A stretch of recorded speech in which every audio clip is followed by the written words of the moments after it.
Welcome to Count Me In. I'm your host, Adam Larson, and today I'm joined by two inspiring guests, Charu Solanki and Unzi Ramanathan, who have built impressive international careers in finance. In this episode, we'll explore why finance professionals are in high demand across the globe and how certifications like the CMA and CSCA can help set you apart in a crowded field.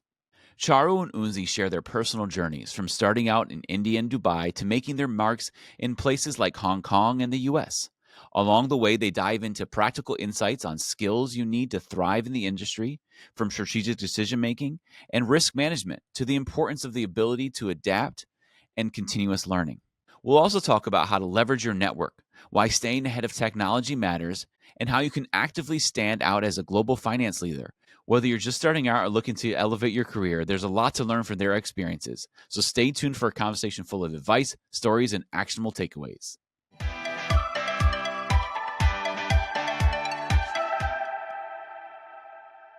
Well, Unzi and Charu, thank you so much for coming on the podcast today. I'm very excited to have you on as we're going to be talking about the skills needed to have a global finance career and especially the importance of things like the CMA and the CSCA in that career. And to start the conversation off, I was thinking we could talk about, why are finance professionals in high demand globally and what kind of factors have you seen contribute to that trend? Finance profession is basically evolving a lot. There's a lot of analysis that we have to do. There's a lot of information that goes into preparing our financials. The laws, the regulations have been constantly changing, and we have to keep up with that. So that's the main reason why it's very important for us to have a skill set that keeps us almost in line with technology and keeps us up to date. Just thinking about recent times, I think the reason why finance professionals have been in high demand and always have been is because the recent boom in AI, I feel like it doesn't cut through the finance industry just yet. Like there's a lot of rules and regulations and how AI can touch the finance sector. And because we deal with, most of us deal with real money for real people, I feel like there's that hesitance that people have in terms of using AI. So there's more need for, sort of a human skill set in that regard. So I feel like we have an upper hand now in terms of, for example, in the tech industry, a lot of the roles are being swapped with AI, but I think there's still a long way for that to happen in finance, and which I think sort of keeps it interesting. That's true. Basically, AI cannot do your books of accounts for you.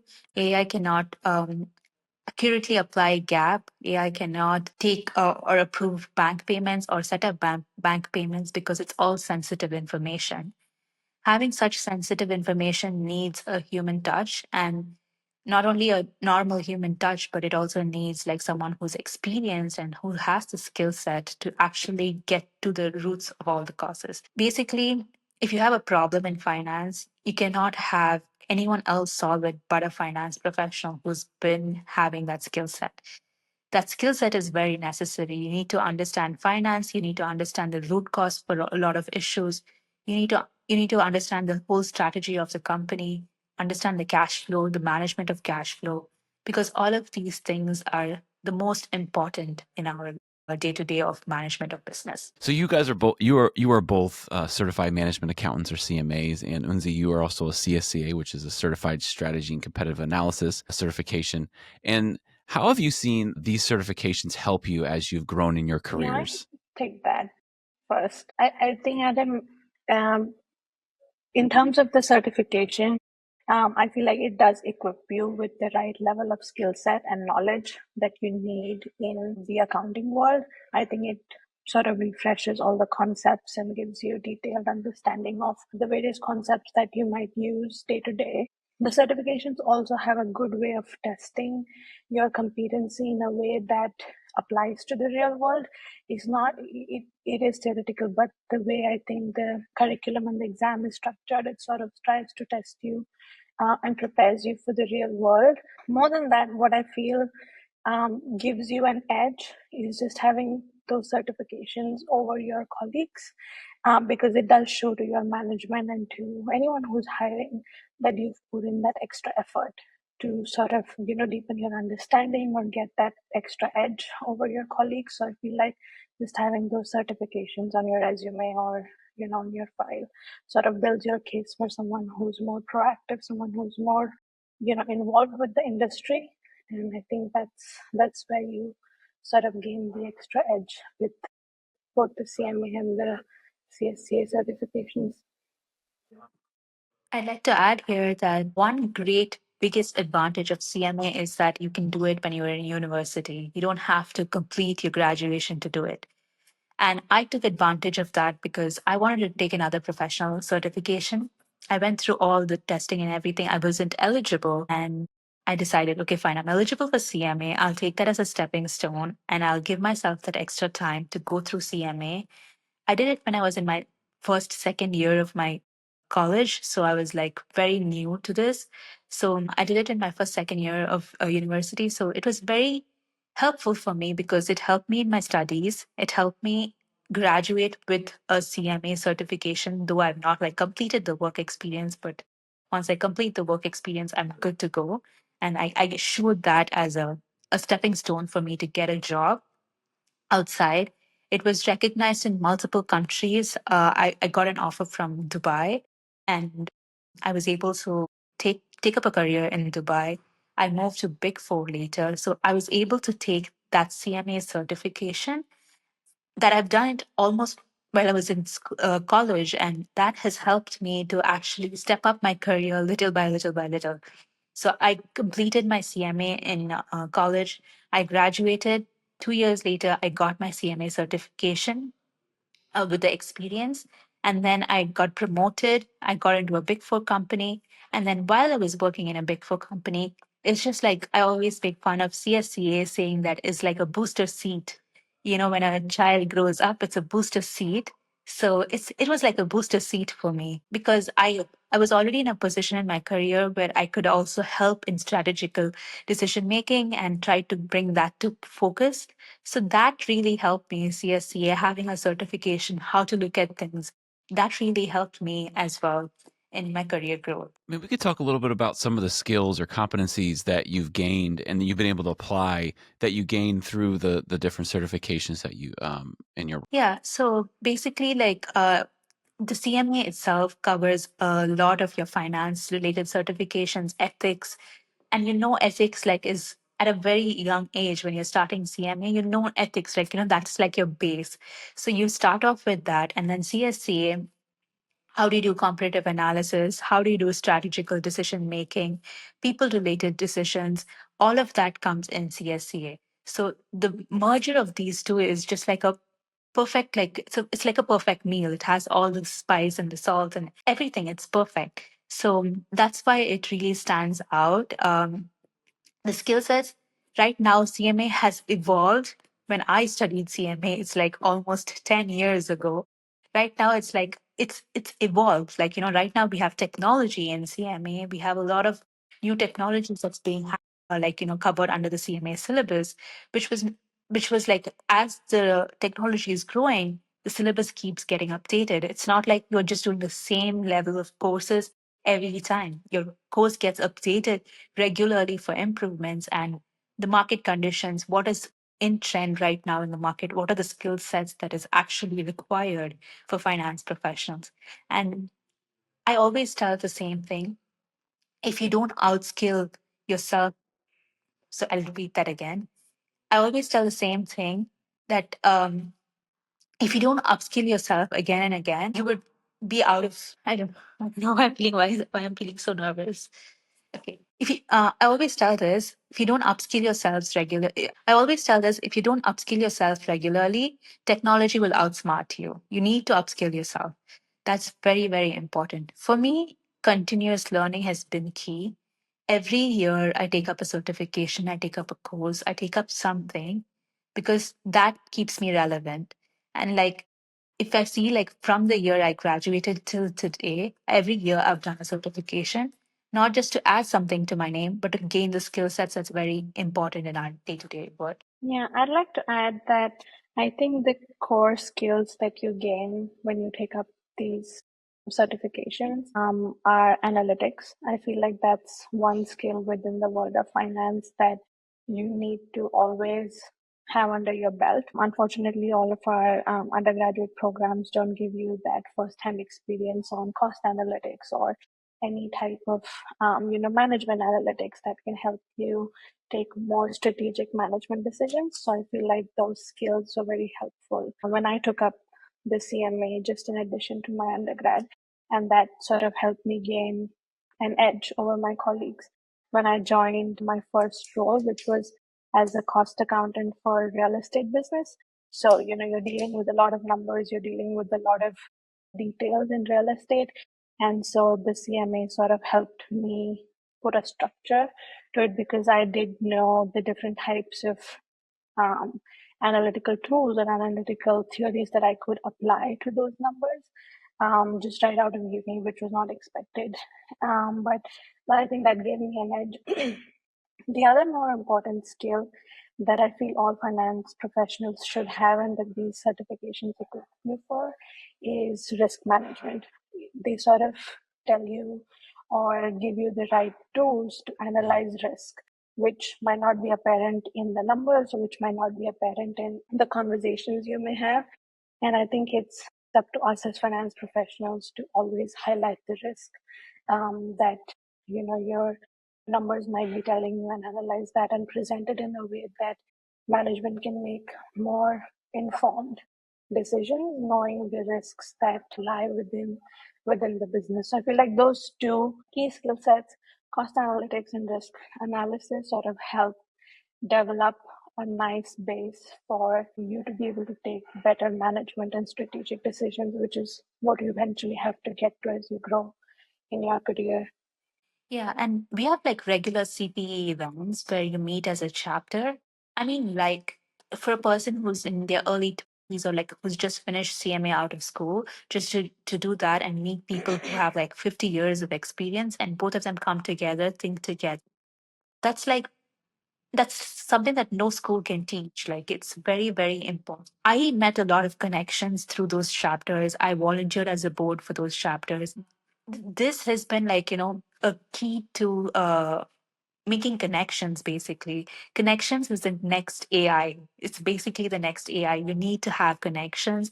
It helps you to understand things better. It helps you to grow in your career. It helps you to understand what's actually going on in everyone's business. You just have a talk with them, keep in touch with your connections. And these regular CPE events puts you up for like, all the courses that you wouldn't have otherwise learned if you had not attended those CPE events. Yeah, it's important to make connections with folks, and especially networking when you're early in your career, and even as you're progressing in your career, making connections with people and growing in the different skills and knowledge that you need. You both mentioned the importance of strategic decision making and things like analytics. How have you been able to take those on and grow in your career and advance by utilizing these different skills you've been able to acquire?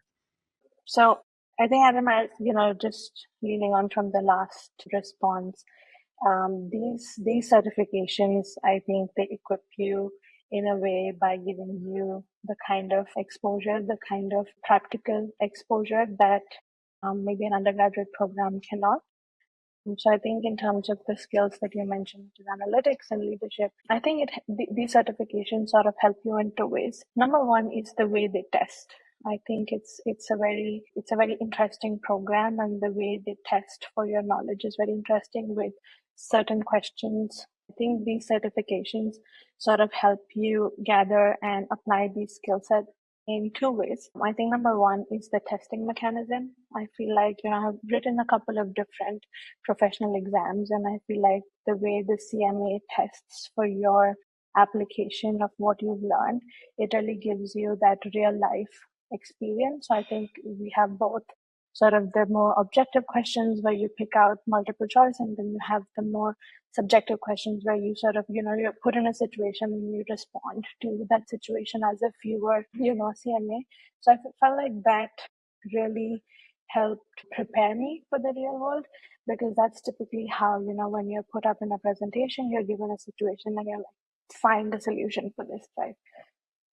So I felt like that gave me the right skill set and the confidence to come up with solutions using those skill sets. And I think secondly, as Unzi was mentioning, the network that you create as part of just being a CMA and getting access to other CMAs in different industries. And especially if you're someone who puts an effort to go to these CPE events or just regular networking events or try to network with CMAs in your region, it gives you that industry experience and that knowledge that can help you, gain access to information that might not be available anywhere else, right? Like what kind of situations or problems are other industries facing? How are CMAs solving those problems for those industries?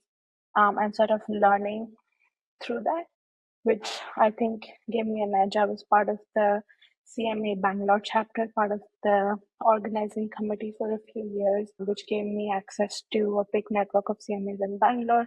I then moved to Hong Kong and I attended certain events for CMA in Hong Kong as well. And now recently I moved to the US and I'm part of the US CMA chapter. So it sort of is a good network that keeps you connected, that keeps you sort of abreast the industry, which also has helped me in my growing role within my career to sort of apply those skill sets to my role. I'd like to add that, as a finance professional, there are multiple finance professionals graduating out of college every year. You need to have a niche. I always consider myself as positioning myself. I need to position myself as a different person among all the other people that are there. That makes you stand out in interviews, makes you stand out in opportunities, makes your resume stand out in anything that you're applying to. That's my most important thing.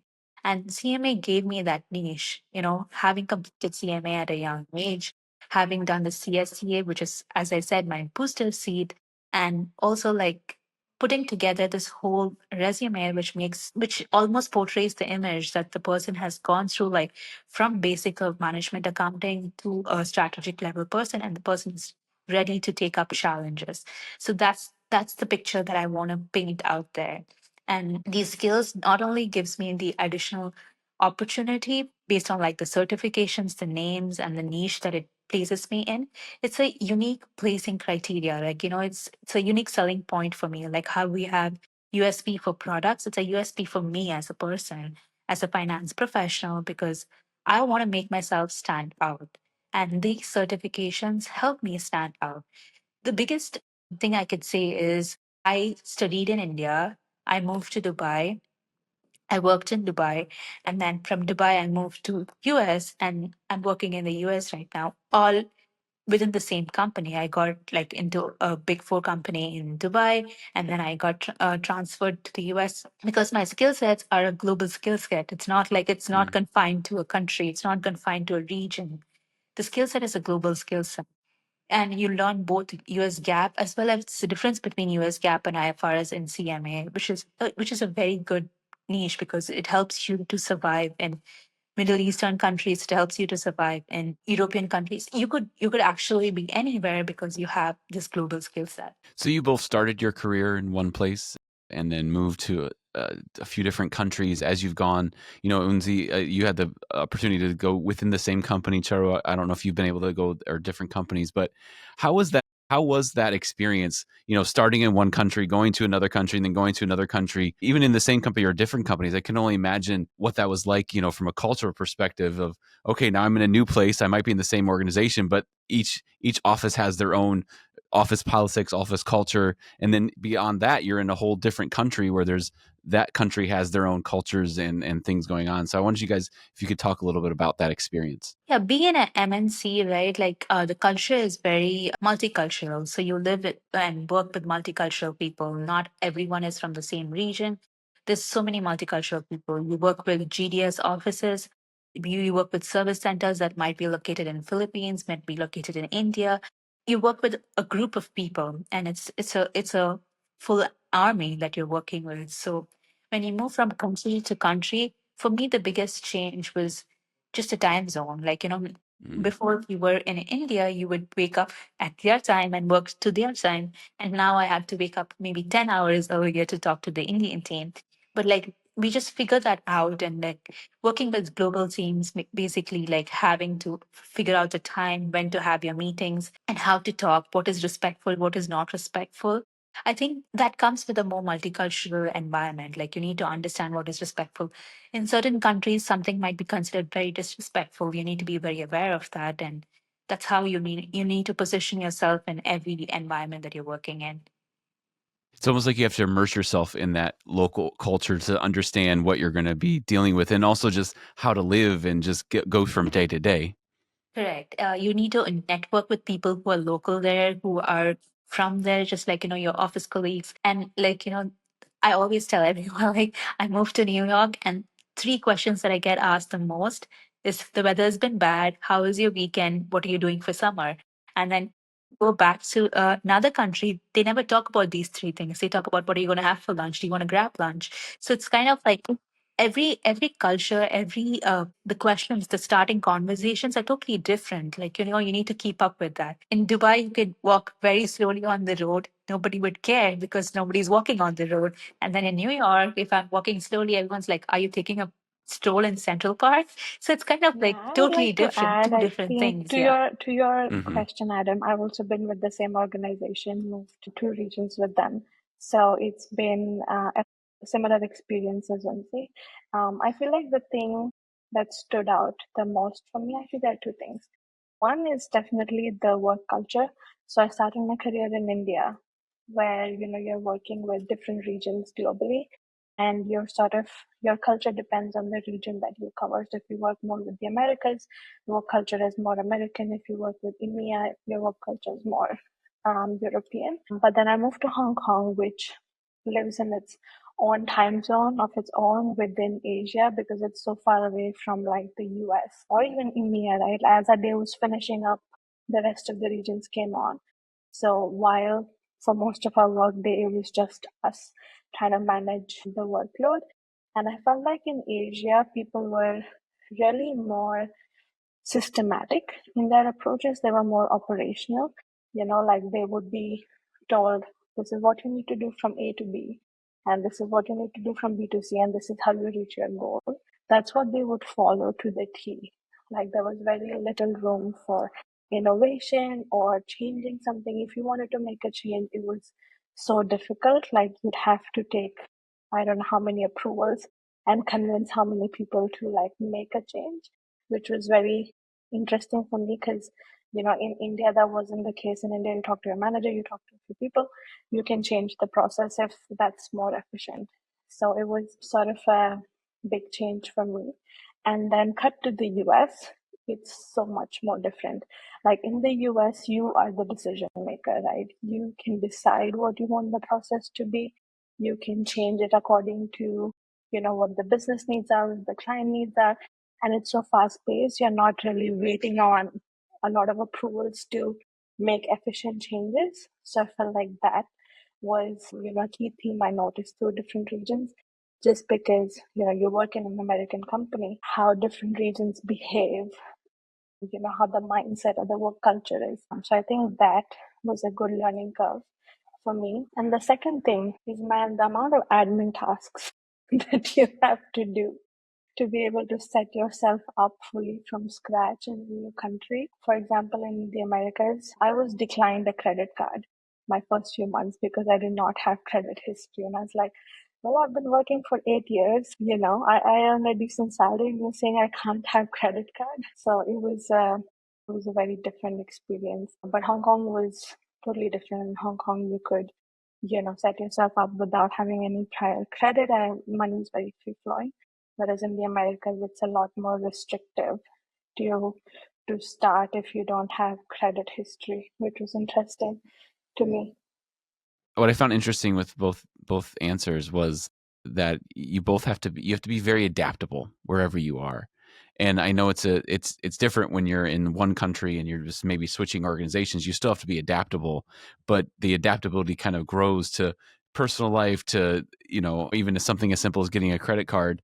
How you have to be adaptable, no matter where you're going. And I'm wondering, if the skills you've learned in some of the certifications, have helped you be more adaptable and be ready for any type of situation that comes your way. Yeah, that's very true. You have to be adaptable, you have to be flexible. You have to be that. That's the only way to go forward. So being adaptable and flexible is like given and it's key.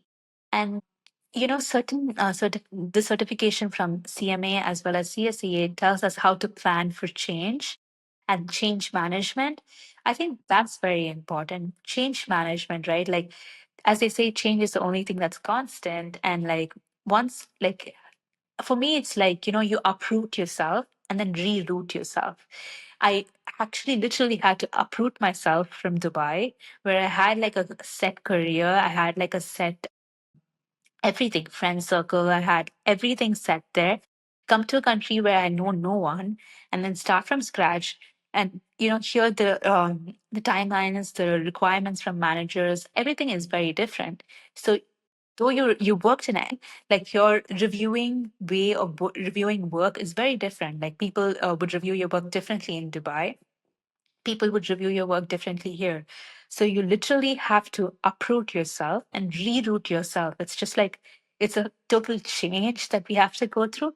But I think that change is the key point of that change is change management, like how you do everything, how you keep yourself organized, how you keep yourself grounded during this change, and how you set yourself up for success and not for failure, because you have to plan everything out. You cannot miss meeting new people because you need to make friends and improve your network in this country because you move to different countries. You still need to keep in touch with your old colleagues. It's a lot of things to manage and juggle at the same time. Charu, we were just talking about adaptability and how important that is when you're switching from country to country. And I don't know if you had anything to share around like how important adaptability was and how the things you've been learning in your education and certifications helped you be it's a more good adaptable question. and prepare you for that. As we were talking about work cultures and meeting different people, you need to adapt just in the way, like Unzi was saying, in the way you network and the way you work. You sort of have to adapt yourself to the new region that you're in. But I think the key benefit of picking up these certifications, which are more global in nature, I think they sort of mentally prepare you in a way that sort of helps you be more adaptable. Because if you're learning about global rules already, it sort of mentally prepares you that if I'm in this part of the world, the rules are going to apply differently. If I'm in this part of the world, the rules may apply a bit differently. And then you sort of learn to add the culture bit to it. But I think taking up global certifications definitely give you that exposure in your current seat as a student. And so it helps you prepare for what's to come by giving you a flavor of, the world is not just the industry you see around yourself, but it's much bigger than, what you study in your books in your undergraduation. And so it helps to just mentally prepare you to take things as it comes. It mentally prepares you for the fact that rules can change, but how you apply those rules, given your basics, remains consistent. So, what you learn in terms of analytics, in terms of risk appetite, in terms of, making strategic decisions, that core remains the same. But how you apply that in different scenarios and different regions with different people can change. And, now I worked in 3 different regions and I've been in finance all throughout. All I can say is the words in the rules may sound different, but they are all trying to achieve the same thing, right? They're all trying to achieve a low risk, high reward kind of situation, and they're all trying to maximize their profits.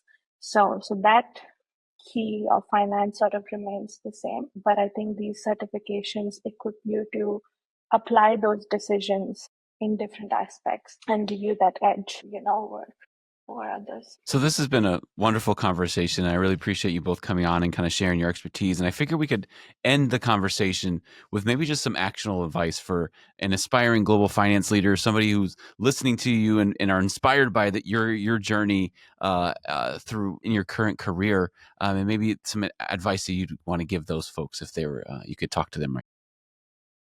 It's never too early to start. You can start as early as you want in your career. Once you decide this is what you want, you could start your CMA journey while you're in university. You could start it when you're doing your graduation. You could still start it. So that's number one. You could always start it. It's never too early. Second thing is continuous learning.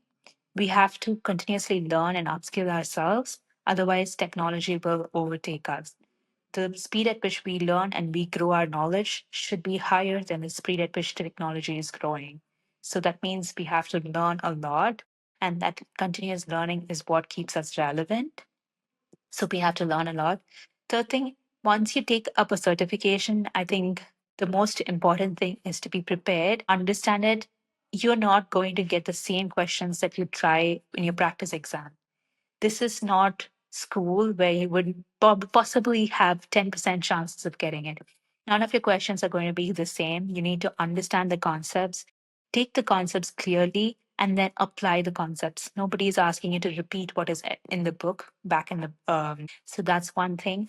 And the other thing is always be open for opportunities, always be open for networking. Opportunities, you it would not come knocking at your door. You can knock every single door and try to find an opportunity. Volunteer in a board, go to chapter events, try to see, talk to people who have completed certifications, understand all of this, because that makes you stand out. I always tell, like, the CSCA, when I took the CSCA, the first thing I did was how can I make myself competitive? How can I position myself competitively in all of these people who are doing finance? How can I stand out? Like, what makes me stand out? I always wanted to figure out my niche because that's my selling point. That's my elevator pitch. That's my niche. Like, I want to tell them, I have XYZ experience. I've learned all of these skills. And this is why I am different from the others. And this is why you should hire me. I think I have similar advice, which is, to your point, cannot emphasize enough on the fact that grabbing opportunities is underrated. Like Unzi said, you don't have to wait for something and be very picky about, okay, only if this kind of role comes out, I'm going to apply for it, or only if this kind of, job will suffice. Yeah, I think, as you start your career, just pick up anything where you think there's growth, where you think there are learning opportunities for you. And you can always use that as a stepping stone to make a career towards where you eventually want to go. So no job is, better or worse. I feel like a job is a job and you have to be good at it to make your way to anything else. So whatever comes your way, always have, an open mind and be flexible. I never thought I would end up in, regulatory compliance back when I started in real estate, right? And I sort of charted a very different path for myself. And I think the second thing that goes hand in hand with this is also, as Anzi said, continuous learning. So if you're not yet where you think you want to be in your career, I think what goes hand in hand with grabbing opportunities is continuous learning and trying to make sure that you're always keeping yourself abreast with the industry that you eventually want to enter, and opportunities will come your way. And third, but not the last thing, would be there's no shortcut to hard work. So, no matter whatever situation you're in, no matter what job you're in, no matter what position you're in, even as an analyst, you have to make sure that you're working hard to achieve your goals and portraying to, your managers, to your colleagues, that you're really serious about where you are, right? You always have to sort of put that front over everything else. You can be really smart, but if you're not hardworking and others don't see you as someone who's hardworking and serious about their jobs, then you're not going to get anywhere. So, always make sure you're taking whatever task you're given with utmost respect and giving it your best. Yeah, the new hard work is also smart work. You can work as hard as possible, but you need to do it smartly because only when you're doing work smartly, you're going to improvise the work and work towards efficiency. So I think like working towards efficiency. And if you're doing the same task for 15 months in a row or 3 months in a row, even, you're not doing justice to the task because you could have been improving it in some possible way and you've not been doing that. You need to try to work smartly Because hard work, yes, you could work very hard, but then you could not be using your how process improvements, efficiency, etc. So now, right now, the new generation hard work is hard work plus smart work together, because you need to improvise each task that's given to you. That's how you're saving money for yourself, and you're saving yourself from the future work that you're going to do. Well, thank you both so much for taking time out of your day to come on the podcast and sharing your experience with our audience. And we just really appreciate you coming on. Thank you so much. Thank you, Adam. This has been Count Me In, IMA's podcast, providing you with the latest perspectives of thought leaders from the accounting and finance profession. If you like what you heard and you'd like to be counted in for more relevant accounting and finance education, visit IMA's website at www.imanet.org.